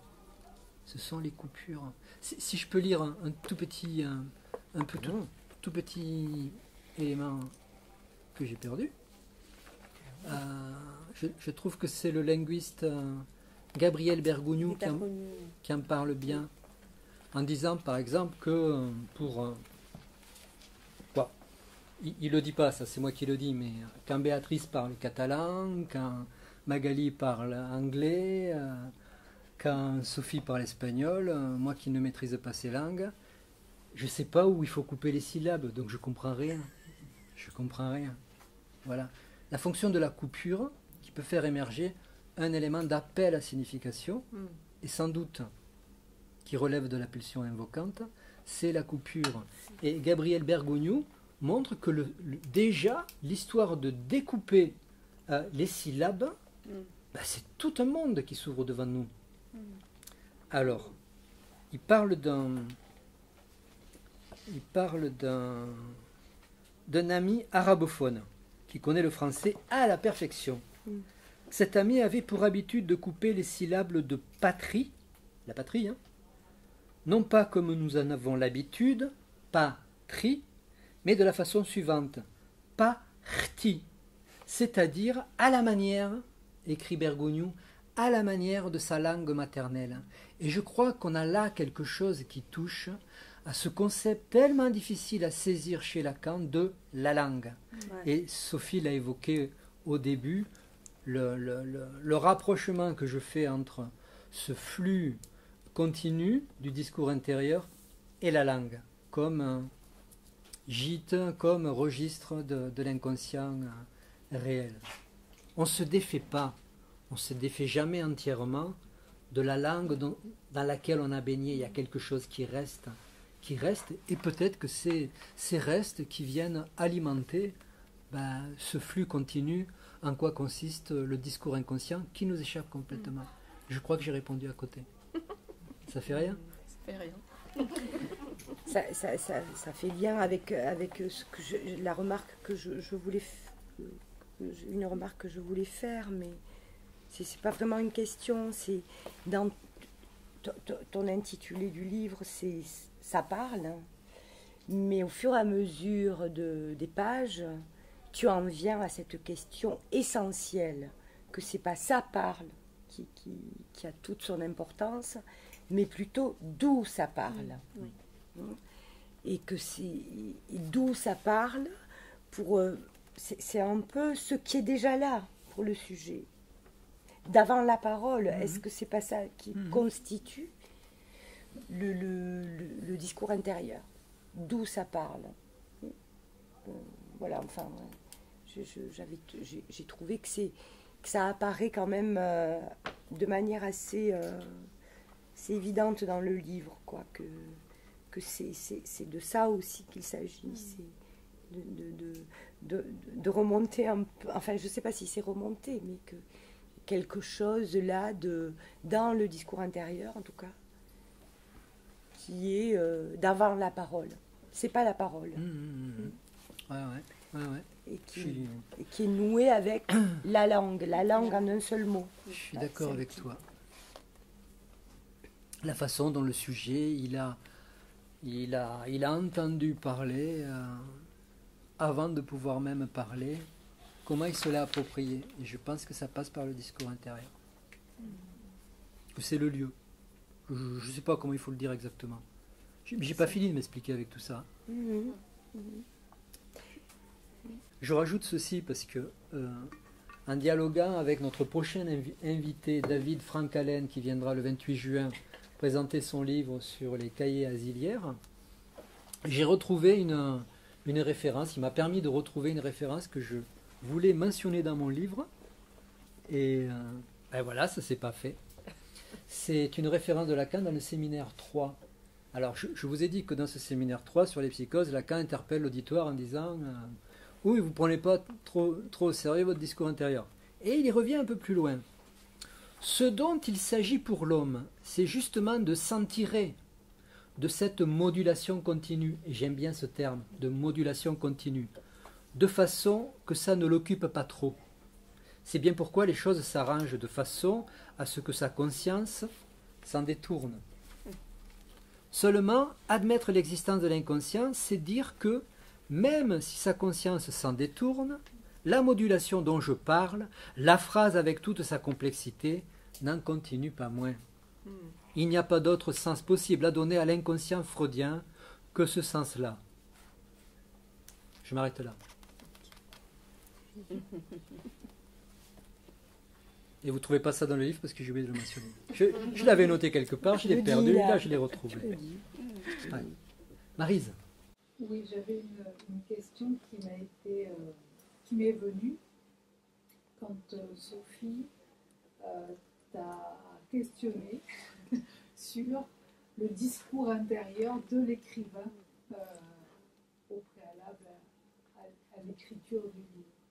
Et donc, est-ce que je me suis demandé si on prend l'écrit comme la littérature sous l'aspect créativité, est-ce qu'il n'y a pas dans tout processus créatif un discours intérieur qui s'exprime chez l'écrivain avec le livre, mais qui pourrait s'appliquer à tout autre type d'art?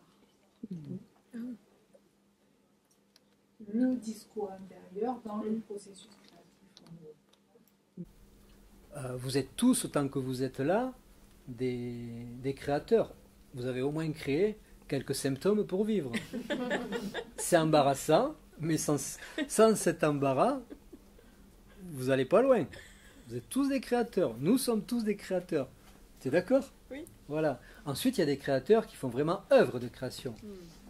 Parce qu'effectivement, peut-être qu'ils sont plus perméables à à cette modulation interne, qu'ils acceptent de lui laisser de la place, se laisser aller, se laisser aller. Il y a quelque chose quand on écrit, c'est tout ce que je peux te dire, hein, Sophie, sur ta question, une de tes premières questions.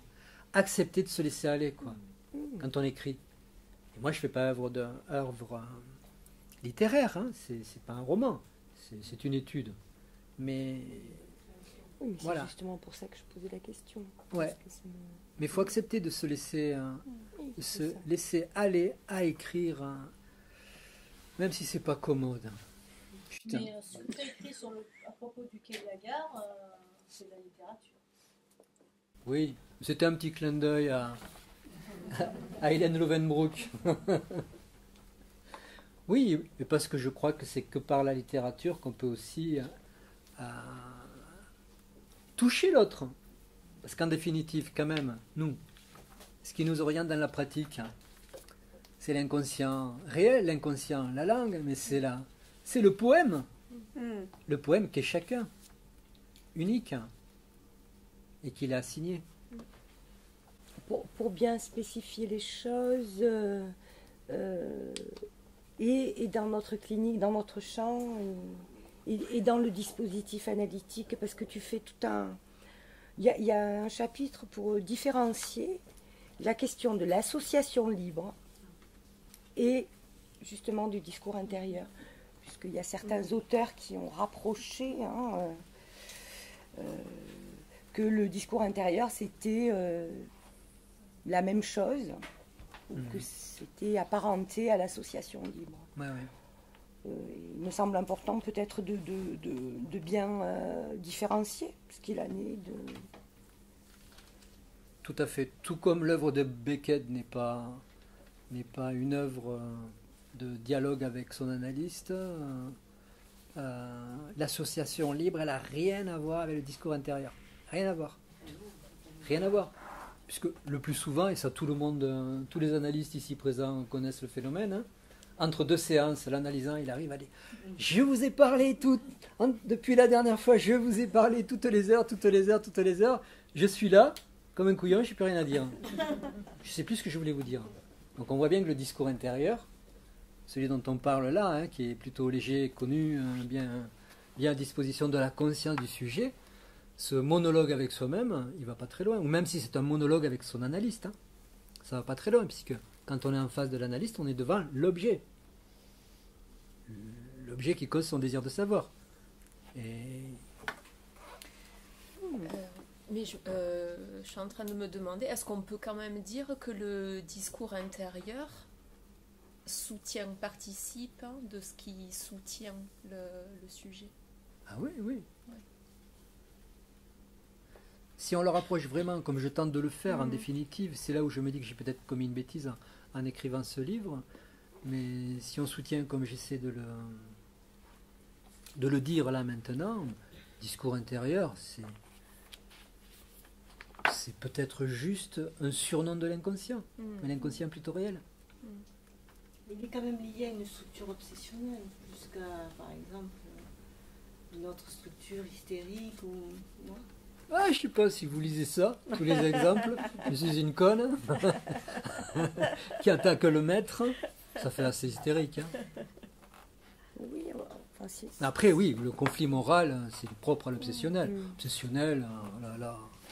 Il me semble que la question de l'obsessionnel, c'est qu'il souffre de ses pensées. Il est dans les ruminations, il est le discours intérieur faible que dit Heger quand il dit il y a le discours intérieur faible. C'est pas une pensée. C'est pas des phrases. C'est pas c'est quelque chose qui est là, incessant.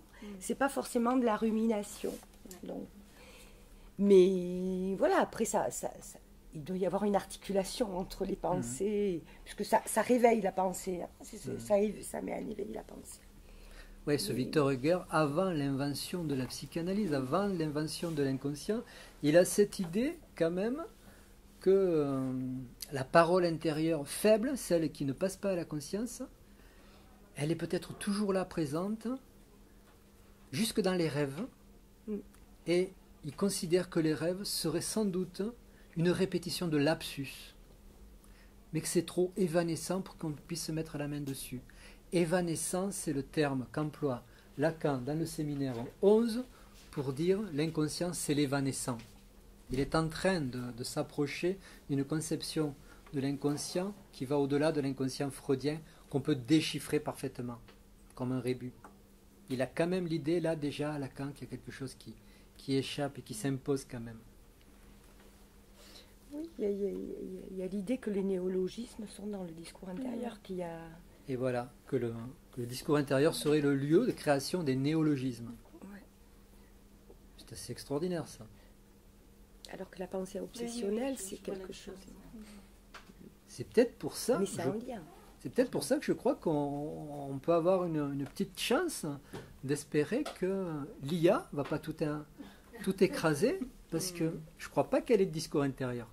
Je ne sais pas, peut-être qu'on va lui en greffer, je ne sais pas. Quelque chose qui tourne comme ça, une modulation. Il n'y a pas de la langue. Mais non, c'est les 0 et les 1. Oui, non, mais c'est pas vraiment une question. Je me demandais si ce trottinement intérieur, cette sorte de monodie marmonnante qui est le lot de tout écrivain finalement, jour et nuit, si on pouvait le rapprocher du phénomène de la sublimation et qui finalement en ferait une production de l'inconscient. Mais alors ça, moi, je ne suis pas spécialiste, hein. En tous les cas, quelque chose qui aurait peut-être des ressemblances avec le symptôme. Oh, ben là, vous employez des termes et des formulations avec lesquelles on ne peut être que d'accord. Hein. Quand Lacan s'intéresse particulièrement à Joyce, à l'écriture de James Joyce, il le prend. Il ne fait pas, contrairement à ce qu'on peut penser, il ne fait pas de l'écrivain un cas clinique, mais il fait de l'œuvre, il le prend comme un symptôme. C'est pour ça que je disais, on a tous des symptômes, et heureusement que nous avons des symptômes pour vivre, on s'appuie dessus. Ça nous embête, mais ça nous sert bien. C'est comme les cannes. C'est gênant les cannes, mais si on n'a pas de canne, quand on en a besoin, on n'avance pas. Et oui, je suis d'accord avec vous. Encore faudrait-il préciser ce qu'on entend par symptôme. Là, on ne va pas y entrer. Des questions, des remarques? Non, moi je peux faire encore une remarque. J'ai le sentiment que j'en parle beaucoup moins bien que ce que c'est écrit. C'est bizarre, hein? Mais parler et écrire, c'est pas tout à fait pareil. Ah non, c'est pas du tout pareil. Hein. Non. Mais c'est en discutant avec vous que je viens de me demander, là, c'est sérieux, hein, parce que là, vous êtes tranquille, mais je me suis dit, mais est-ce que tu n'as pas fait une bêtise à mettre l'accent tellement comme ça sur le terme de discours intérieur qu'on pourrait prendre pour une notion à part, un concept à part? Pas du tout, pas du tout. Lisez-le, si vous le lisez, lisez-le comme une réplique à ce qui se dit aujourd'hui, à ce qu'on en fait aujourd'hui. Voilà, dans toutes ces thérapies, ces jolies thérapies.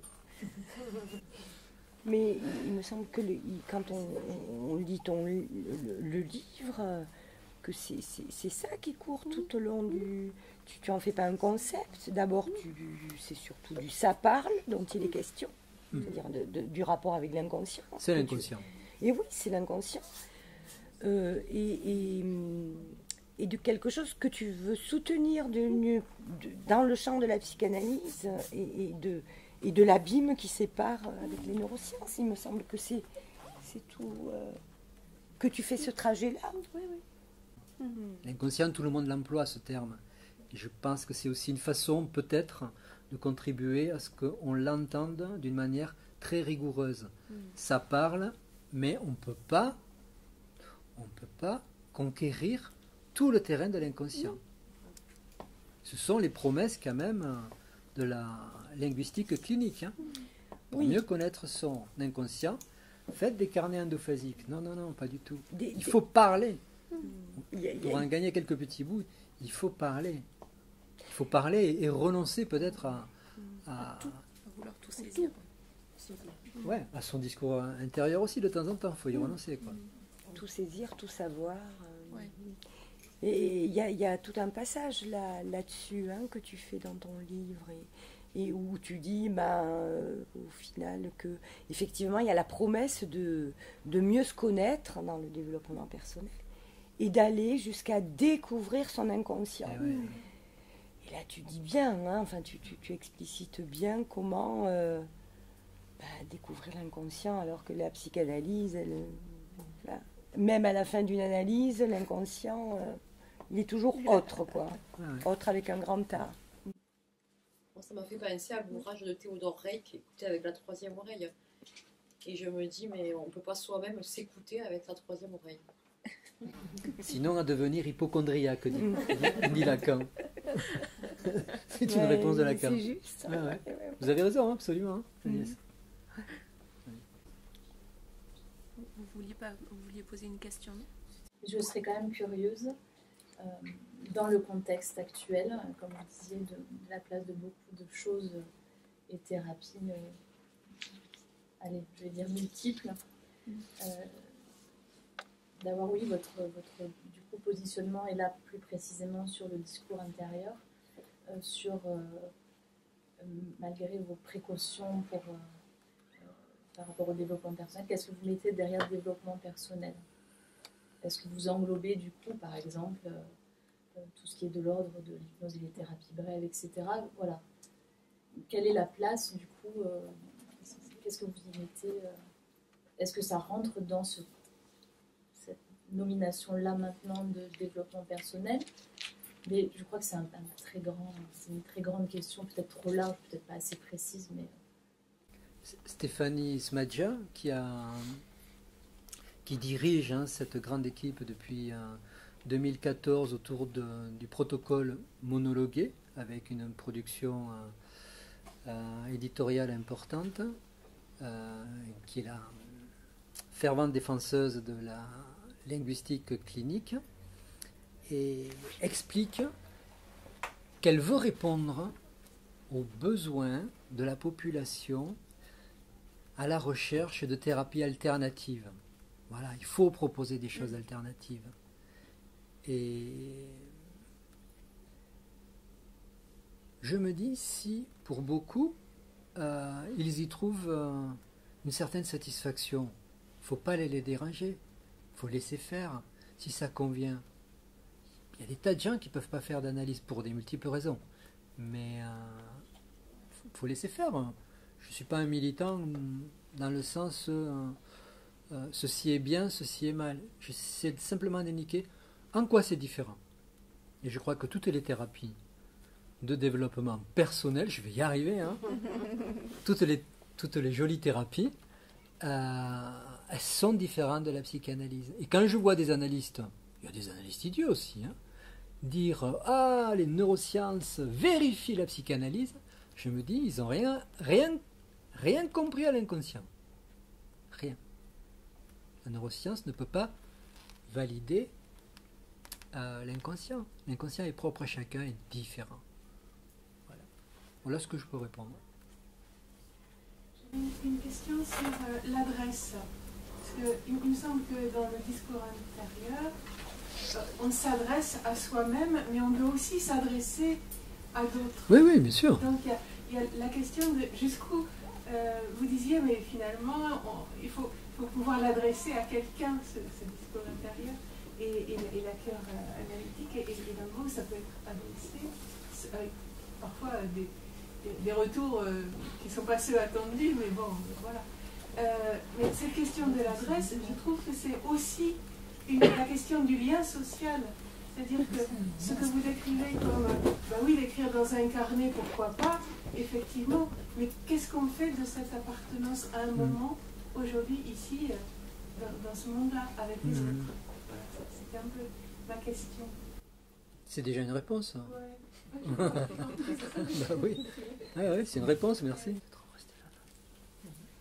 Sur le lien social. On va. Oui, continuons à nous parler et à sortir de nos bulles.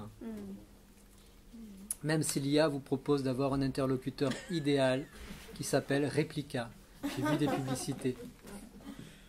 Quelqu'un qui vous écoutera toujours, mais qui ne vous entendra pas. Merci en tout cas. Merci à vous tous. Merci Dominique.